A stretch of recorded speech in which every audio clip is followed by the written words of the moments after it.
We're continuing to cover Hurricane Ian up and down the coast. We know that Front Street in Georgetown is closed because of flooding in that area. Georgetown getting hit with a lot of wind and a lot of rain. We continue our coverage right now of Hurricane Ian by going to News 2's Riley Benson, who's been in Georgetown all morning and all afternoon. Riley?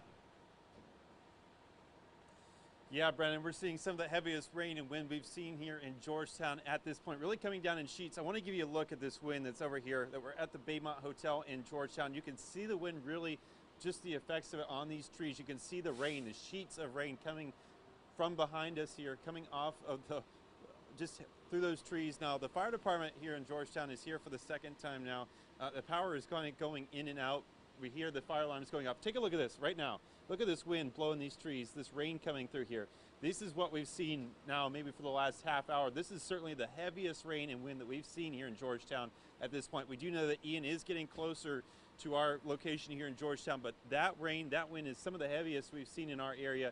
Visibility has just really gone away at this point. As we look across 17 here towards Winnemah Bay, you can see there's no visibility. The rain really just whipping, wind whipping.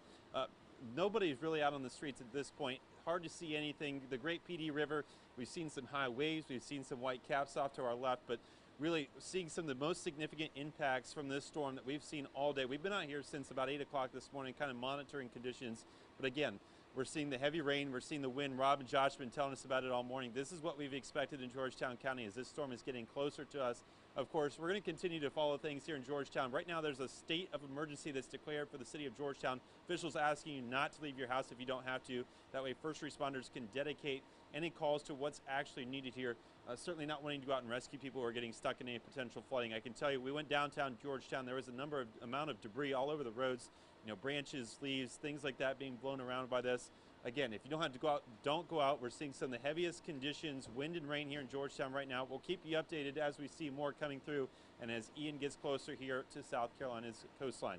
For now, reporting live in Georgetown, Riley Benson, count on 2. Rob, you and Josh have shared with us that about 2:05, this storm became a part of history, and it in fact made landfall in the Georgetown County area, and that's where News 2's Riley Benson has spent the day, and he joins us now live with more information. And just since we spoke with Riley a few minutes ago, it looks like the situation has changed. Yeah, I got a lot of rain up there, Riley. Maybe another band coming in. Talk about the situation and the conditions up there right now. Yeah, Brendan, Carolyn, the rain is certainly picking up since the last time we talked here in Georgetown. Now, the wind not as heavy as it's been most of the day, but we had really been in kind of a lull or maybe a down period since we last talked maybe 10 minutes ago. Rain obviously picking up again here. Now, I do want to show you some of the conditions we're seeing in Georgetown since we got downtown here. This is Front Street. Front Street is closed. You can see there's a person standing in the middle of Front Street, but right now, a lot of water, really. You can see the trash can a little bit down, about a half a block down. You can see the water really on this right side. We're by the bell tower here on Front Street in downtown Georgetown, just to kind of give you a reference of where we're standing. This part is not as deep, I guess, as parts that are behind us. When we walked up to the next intersection, it's about waist deep in the road, so that part of the road is closed. This part's about half open at this point, but really just so much water is what people here in Georgetown are dealing with. I mean, you see this behind these buildings, it's flooded. There's a lot of debris behind our camera right now, as far as branches and leaves and things that are down in the roadway. You see a couple trash cans that have been moved around. You see a couple people have ventured out to kind of see what's going on as this rain band is picking up. But right now you're getting a good look at what some of that debris from the trees that's kind of just sitting on the sidewalks and in the roadways. This rain has been really relentless, pretty steady most of the day. Like I said, it's kind of came and gone, but has really been solid, and that's kind of what we're seeing is this water really has no place to go. We've heard Rob and Josh talk about that, how you obviously have some storm surge coming in and you have so much tidal water that's just been stuck there most of this week. Now those two are really converging and you see the water just has nowhere to go, kind of flooding a lot of our streets, kind of pooling and ponding. So if you are headed out, obviously officials are urging you not to leave. A state of emergency here in the city of Georgetown right now, but if you are, you want to be cautious and mindful of the water that is sitting on the roadways right now. This is obviously where Ian made landfall about a 20 to 30 minute window ago. So obviously we're going to continue to watch conditions as they're changing and improving and continuing to rain at this point here in Georgetown and bringing the very latest on News 2. We'll send it back to you guys in studio.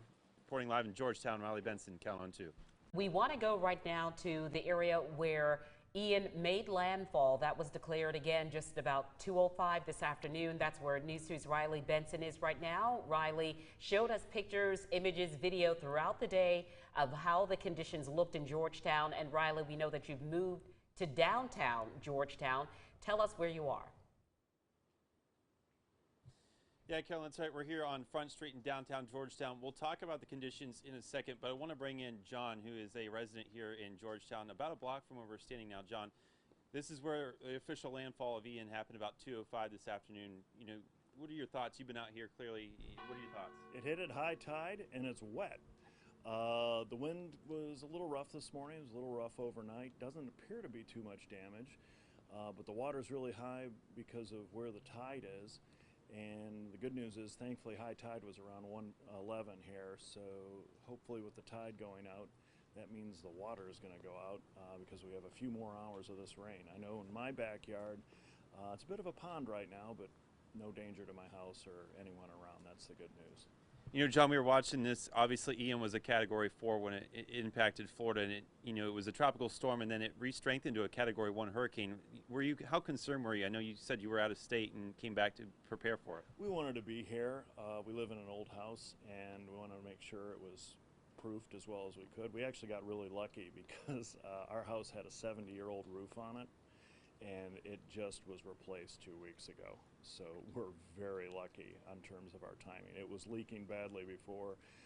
Now it's in really good shape, and we haven't really had any leaks inside. So, you know, John, we're standing here on Front Street. Obviously, you know, Ian, probably the bulk of it has passed us at this point, but we're still seeing obviously some impacts. Any recommendations, advice for people who might want to start getting out and looking at some of the effects like the water? Stay out of the water. You don't know if there's going to be bad floods. Your car might get stalled. Same rules apply. Be safe. Don't go into deep water expecting you're going to be able to get out. You might not be able to. Probably best to just stick close to home until conditions improve. Should be this evening based on what we're seeing. All right. Thank you so much, John. We're going to let you try to dry off a bit. I'm going to go dry off. Thanks, guys. Thanks so much, John. Take care. Just quickly, we want to show you. You can see there's a lot of water, trash can right here in the middle of the road. This is kind of the issues that Josh and Rob have been talking about. Other than that, in Georgetown, really we're just dealing with this water here right now. Doesn't appear to be a lot of damage. We'll check back in with you here shortly, but wanted to give you a quick look at what we're seeing here in downtown Georgetown. This is Front Street. This has been closed for a couple hours. Guys, we're going to send it back to you in studio, reporting live in downtown Georgetown. Riley Benson, count on 2.